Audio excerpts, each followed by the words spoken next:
All right, the book club is officially in session. What were your top reads in 2017? I have a few as well, and so does ENCA.com sub-editor Andrea van Wyk. She's here to share those with us and also take a glimpse at what 2018 has in store for us at least. But I can remember, hey, last year it was Much Ado About Jacques Pauw's President Keeper, as well as Ayobami Adebayo's Stay With Me. Let's see which other books you most likely couldn't put down last year. Andrea, always a pleasure. Thank you so much for joining us.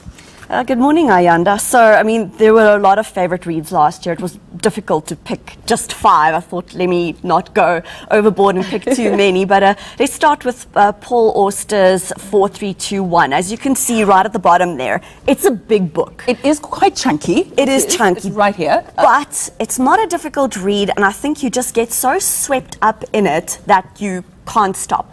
So, basically, it's about a little character called Archibald Ferguson. But it's not just about one Archibald Ferguson, it's about 4 of them. Different scenarios. Yes, so you've got 4 versions of Archie, and you follow those 4 versions as the story goes along. It's basically one of those books that explores what would have happened if you made a different decision at a different time. You know that little pebble that you throw in the pond and the ripples that go through. So some of them overlap, and he's born in the same place at the same time in all 4 stories. But it's just this beautiful exploration of boyhood, coming of age, the decisions, the difficult decisions that you have to make, and then the ripple effect of those decisions. So I think really a lovely read, something you can sink your teeth into, but not hard. It's just absolutely mesmerizing, and as far as I'm concerned, Paul Auster's best book to date. And I also think it's one of those books that one can relate to, because you often ask yourself, you know, what would have happened if I didn't take this job? What would have happened if I said yes to that marriage proposal? What would have happened? You know what I mean? So this is actually one of those things that I think would bring to mind a few nostalgic thoughts in the minds of the reader. Yeah, absolutely. So it definitely is absolutely lovely in that way. I don't know, you know, if you've seen that movie Sliding Doors, it's exactly like that. You miss the train by 1 second. What would have happened? You know, how different would your life be? I mean, sometimes it won't change. Sometimes it'll stay exactly the same as it would have. But sometimes it makes all the difference, isn't it? I mean, that's just, it's actually quite mind-boggling, isn't it? It is, and I actually was about to say the mind boggles. But let's continue. So that was one of your top 5. What else do you have? So, The Fifth Mrs. Brink by Karina Churek. That's the memoir of Andre Brink's widow. So obviously he was one of our most important novelists ever. I mean, internationally recognized. He died in February 2015, and this is about her life before she met him, her 10-year marriage to him, and then how, you know, her grief after she lost him. It was an interesting relationship because she met him in her 20s while he was in his late 60s. So there's a 40-year age gap, and a lot of people had a lot to say about that. You know, gossip, you know, was she riding on his coattails? You know, is she a mail-order bride because she's from Poland? But she isn't. She's a writer in her own right. She's also a novelist. This is the first time I've read her writing, but it is beautiful. It just really draws you in. It's this memoir of grief and loss, and how strange that is, you know, the starkness of it. When you lose someone you love, it's just almost the most bizarre experience, you know. You're in this almost state of disbelief, but the world carries on, and it's a bizarre feeling. Her writing is so poetic and lyrical and beautiful. It's rich. Yeah. It's not very long. You know, I'm someone who kind of tries to resist crying if I read a book, because I'm like, no, I'm a reviewer. I should be objective. Couldn't stop myself. Oh, goodness. Yes. So I mean, just this little, you know, excerpt, I think it brings to mind what you're saying. She says, I wish I could have warmed him. He was ice cold. I held his hand, his face, stroked his skin and hair, kissed his lips 3 times, and his eyelids. I recognized him. He was still my beloved Andre. I knew him, and I recognized him. I sat next to him, alone, then with others, thinking of all the happy memories, ours only, and those with others. So much love, the love of my life, nearly impossible to write. And isn't it just I got goosebumps all throughout. I mean, you just really feel like you understand the relationship.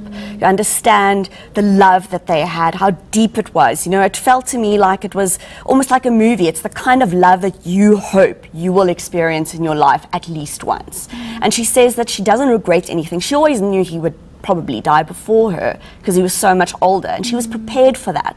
But at the same time, you know, it is still a shock. It is still that absolute loss that you experience. But I think it is the kind of once in a lifetime relationship that you can only hope that you also might experience. Oh goodness. Okay, so we move on from there. Where do you want to go? Do you want, okay, so go to politics, obviously the President's Keepers, I'm not going to say a lot about it. Yeah. There's politics book for me. But, you know, we've spoken about it a lot. I don't think we need to say much more. What makes it so great is not just the explosive revelations, but the way it's written. It's a narrative, it's a story, it's not a textbook, it's not academic. So, also, I mean, I read it very quickly. It draws you in. It so, sure does. if you haven't read it yet, for goodness sakes, get your head out of the sand. One of those that was in most, if not, you know, all absolutely. stockings. Absolutely. Christmas. So if you haven't read it yet, maybe go ahead. We've got 2 or 3 copies from different family members. Like, absolutely. So let me move on to Stay With Me by Ayobami Adebayo. So she's a young Nigerian writer, and there are amazing things happening in Nigerian literature at the moment. Absolutely amazing.